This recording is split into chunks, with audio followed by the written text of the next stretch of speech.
throw 2 dishwasher tablets into the washing machine. This simple trick for a smelly washer works instantly. It'll be as clean as new. Regular cleaning is the key to fresh-smelling laundry and a long-lasting appliance. Pay special attention to the rubber seals, drum, and door. That's where most of the grime, detergent residue, and moisture build up. Never skip those spots. In a large container, dissolve 1 dishwasher tablet in about 14 ounces, 400 milliliters, of very hot water.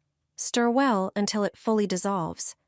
In a separate container, pour about 1.7 ounces, 50 milliliters, of vinegar.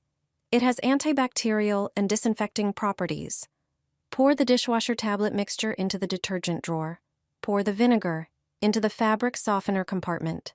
Set your washer to a 140° Fahrenheit, 60° Celsius cycle and run it. During the cycle, the drum and seals will get a thorough cleaning. Not only will the buildup disappear, but so will bad odors and hidden gunk under the drum. You can also pour the dishwasher tablet solution into a spray bottle and use it as a cleaner for other parts of the washer. Do this once a month, and your washing machine will reward you with fresh, clean laundry and trouble-free operation.